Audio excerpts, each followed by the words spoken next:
बहुत बहुत शुक्रिया जनाब यासूब अब्बास साहब। दुनिया में अदालत के फ़ैसले बदलते रहते हैं, मगर आज से 1450 साल पहले हज़रत इस्लाम ने जो फ़ैसला दिया था वो अभी तक कायम और दायम है। ये थे जनाब डॉक्टर मौलाना यासूब अब्बास साहब, जिन्हीं ने बहुत ही बसीरत अफरोज़ तकरीर की। अदालत और खिताबत एक ही ज़ात में मौजूद अगर है तो वो ज़ात हज़रत अली अलैहिस्सलाम है। मैं इस सिलसिले में जो तन पे पैरहने तार तार रखता है, जो तन पे पैरहने तार तार रखता है, वह हाथ में कुल इख्तियार रखता है। वो अपने हाथ में कुल इख्तियार रखता है। वो बाबिल, वो उस्ताद जिब्राईल अमी, वो अपने इसमें गिरामी हज़ार रखता है। इन लफ्ज़ों के साथ में मैं आज के चीफ़ गेस्ट आली जनाब प्रोफेसर SP सिंह साहब, वाइस चांसलर लखनऊ यूनिवर्सिटी को मदऊ करता हूँ कि वो डायस पे तशरीफ़ लाएँ। जनाब professor SP Singh sahab, honourable vice chancellor Lucknow university, जिन्हीं ने लखनऊ यूनिवर्सिटी को बामे उरूज पे पहुंचा दिया है। आइए सर। इस बहुत बेहतरीन सभागार में और उतने ही शानदार और उम्दा विषय पर आज जो ये सेमिनार आयोजित है, जो चर्चा हो रही है, यहाँ मंच पर बैठे हुए प्रोफेसर अजीज हैदर साहब, प्रेसिडेंट बोर्ड ऑफ ट्रस्टी, जनाब मौलाना यासूब अब्बास साहब, सेक्रेटरी मजलिस उलेमा, जनाब मौलाना Hamidul Hasan sahab, president Majlis Ulema, engineer Shakeel Abbas Rizvi sahab, member managing committee, professor Shah Mohammad Waseem sahab, former dean Aligarh Muslim University, doctor Tariq Qamar sahab, ETV Urdu, और बहुत ही अजीज जिनसे बहुत अरसे से हमारा संबंध है, जिनकी कृपा मिलती रही है हरदम, ऐसे सीनियर ब्यूरोक्रेट्स, रिटायर्ड, और जो उर्दू अरबी फ़ारसी यूनिवर्सिटी के वाइस चांसलर भी रह चुके हैं, ऐसे डॉक्टर अनीस अंसारी साहब, प्रोफेसर अब्बास अली मेहदी साहब, जनाब एजाज जैदी साहब, अब्बास मुर्तजा शमसी साहब, सामने बैठे हुए हैं retired principal professor MS Naqvi sahab, जिनके साथ काम किया हमने अरसे तक, लखनऊ विश्वविद्यालय टीचर एसोसिएशन के प्रेसिडेंट मनोज पांडे साहब, तकवी साहब बैठे हुए हैं, जिन्हें नेशनल कॉलेज में जब BSc की शुरुआत की गई थी तो मैथमेटिक्स के सिलेक्शन में आपको हमने आमंत्रित किया था और बेहतरीन टीचर आपने हमें दिया था, और उसके साथ अपनी सेवाएं भी, यहाँ से सेवानिवृत्त हो गए थे, अपनी सेवाएं भी 3 वर्षों तक उस कॉलेज को, उस मैथमेटिक्स डिपार्टमेंट को शुरू करने में दी। और बहुत सारे मुअज्जिज लोग जो आज इस सभागार में बैठे हुए हैं, जिनके सामने मुझे कुछ कहने का एक मौका मिल रहा है। आज सिया PG कॉलेज में लखनऊ विश्वविद्यालय कुलपति की हैसियत से मुझे आने का एक मौका आप सब ने दिया, मेरे लिए गौरव का विषय है, सम्मान का विषय है। प्रिंसिपल के रूप में तो मैं कई बार आ चुका था, इस हाल में भी आ चुका हूँ, लेकिन कुलपति लखनऊ विश्वविद्यालय के रूप में ये मौका आपने दिया, जो सम्मान आपने दिया, इस ट्रस्ट ने दिया, सिया PG कॉलेज के मैनेजिंग कमेटी के लोगों ने दिया, इतनी बड़ी मजलिस के बहुत सारे पदाधिकारियों ने दिया, आप सब ने मुझे दिया, उसके लिए मैं आपका हृदय से आभारी हूँ।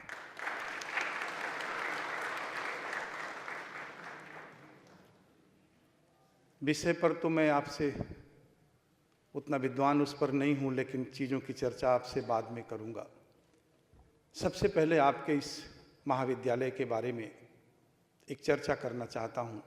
बहुत पुराना विश्वविद्यालय, महाविद्यालय आपका है, विश्वविद्यालय के प्राचीनतम कॉलेजेस में है, और जितनी ख्याति शिक्षा के क्षेत्र में इस महाविद्यालय ने प्राप्त की है, जितने लोगों को पढ़ा करके यहाँ से निकाला है, जो जिन जिन स्थानों पर लोग हैं और जहाँ जहाँ उन्होंने इसका नाम रोशन किया है, उन सब के प्रति जिन्होंने समर्पण भाव से इस महाविद्यालय को इतनी बुलंदियों तक पहुंचाया है, इसे देश में ही नहीं देश के बाहर भी इसके पढ़े लिखे लोगों को पहुंचाया है, उन सबको मैं दिल से सलाम करता हूं और उनको सबको आभार देता हूं इतनी बुलंदियों तक ले जाने के लिए।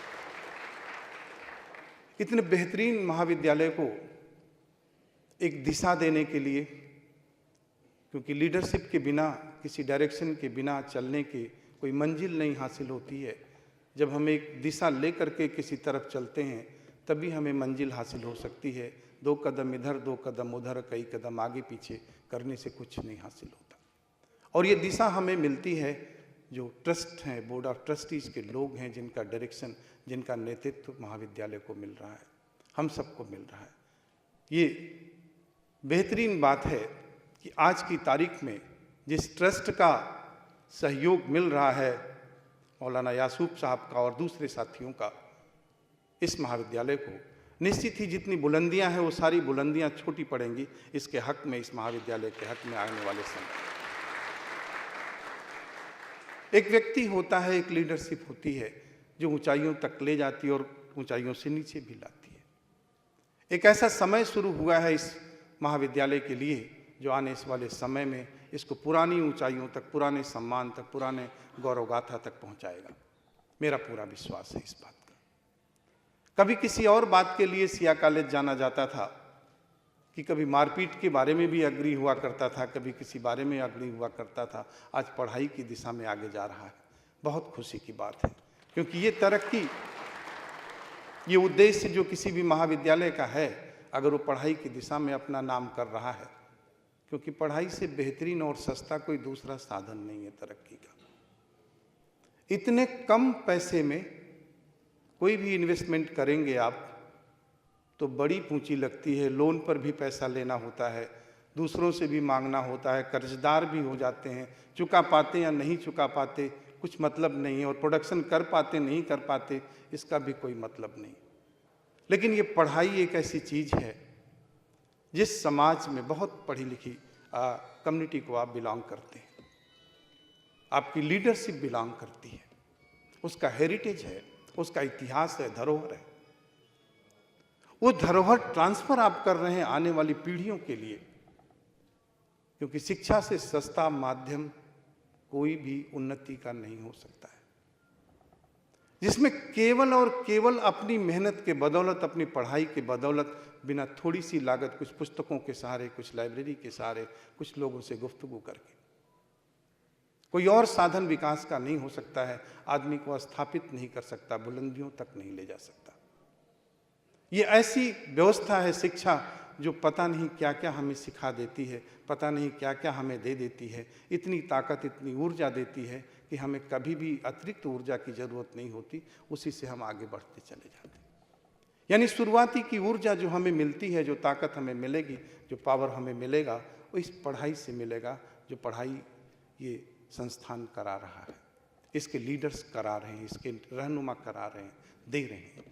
क्योंकि पढ़ने के लिए हर तरह का विद्यार्थी आता है, जिसके पास साधन है वो भी आता है, जिसके पास साधन नहीं है वो भी आता है। कितनी मदद ये करता है ट्रस्ट। कुलपति के रूप में एक एग्जाम्पल मेरे पास से छोटा सा आपको दे रहा हूँ।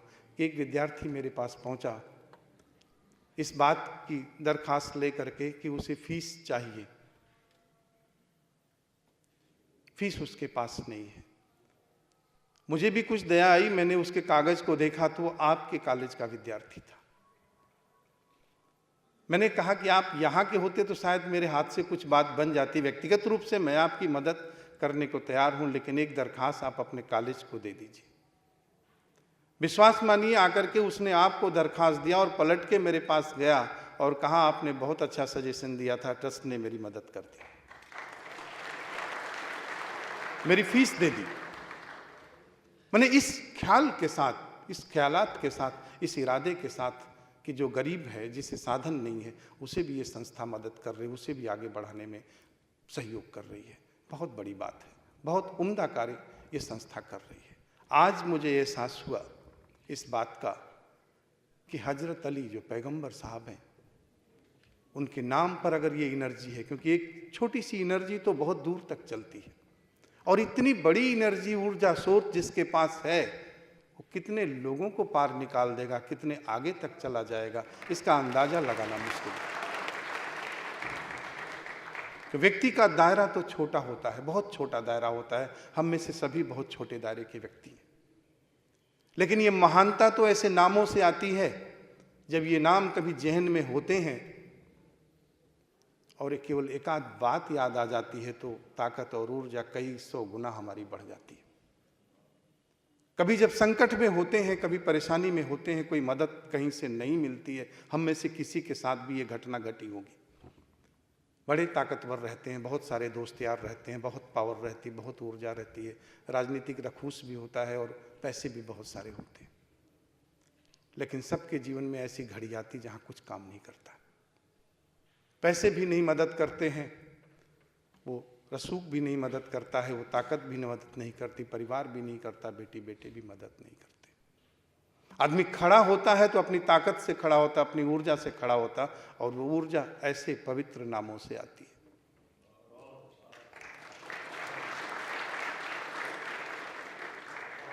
हम में से जिसका भी साक्षात्कार इस ऊर्जा से हो गया है, ऐसे पवित्र नामों से हो गया, इनके कारनामों से हो गया है, किसी और चीज की उसको जरूरत नहीं पड़ेगी। विश्वास मानिए, कभी वो दीन भी नहीं होगा, कभी दुखी भी नहीं होगा। उसके अंदर जो भाव पैदा होगा वो यही होगा कि हमारे पास जो है वो दूसरे का है। जो भी ऊपर वाले ने हमको दिया है, जो मदद की है, वो किसी और तक पहुंचाने के लिए दी है। और जिस दिन इस भाव के साथ हम शुरू करेंगे, कोई चीज खत्म नहीं होगी। देते जाइए, देते जाइए, देते जाइए, कभी खत्म नहीं होगी वो, क्योंकि वो चेन बनती है। आपने जिसको दिया वो आपको कुछ देगा, नहीं देगा कोई मतलब इस बात का नहीं है, लेकिन कोई और आपको दे देगा। जिसकी कल्पना भी हम नहीं करते, वो हमें कभी ला करके किसी बात को दे देगा। शायद इसी ऊर्जा के साथ नेशनल कॉलेज को मैंने चलाया। मैं अपनी बात आपसे कर रहा हूँ, किसी और की बात नहीं कर रहा हूँ। नेशनल कॉलेज को चलाया है, और आज विश्वविद्यालय जिम्मेदारी है, उसको भी इसी ऊर्जा के साथ चला रहा हूँ। कभी कमी नहीं महसूस होती किसी बात की कि आज हमारे पास ये परेशानी है और ये दिक्कत है, ये चीज़ है, कभी कमी नहीं महसूस होती है। अनवरत इसी ऊर्जा, इसी ताकत के साथ चलते रहते हैं और दूसरों को भी ऊर्जा देते रहते हैं। जिस दिन ये पता किसी को लग गया कि खजाना कहाँ है, तो ढूंढना नहीं पड़ेगा, किसी कौड़ी का मोहताज नहीं होना पड़ेगा।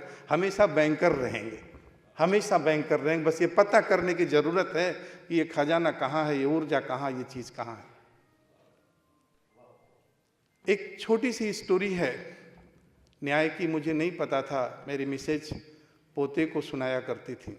पोता छोटा है, 4 साल का। शाम को बच्चे सोते हैं तो स्टोरी सोते समय सुनते हैं, तो स्टोरी सुनाती थी। मुझे नहीं पता था वो स्टोरी कहाँ से पैदा हुई है, ये नहीं जानता था मैं। ये कल मैं जान पाया इस बात को कि स्टोरी कहाँ से पैदा हुई।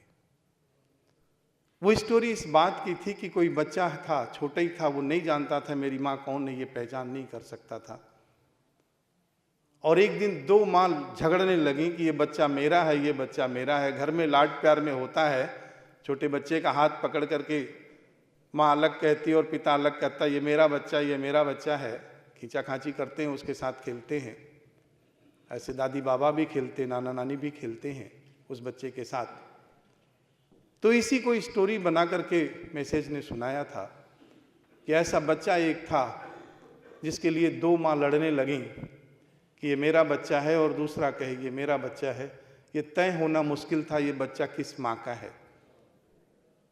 और पकड़ करके, यासूब साहब ने ये बात कही तो मुझे ये बात याद आ गई। वहाँ पर पकड़ करके उसे जो पुलिस के लोग थे सरकारी, वो लेके गए, या दूसरे लोग पकड़ के ले गए इस फैसला कराने के लिए कि ये बच्चा किसका है। ये दोनों लड़ रही हैं किसको दिया जाए ये बच्चा।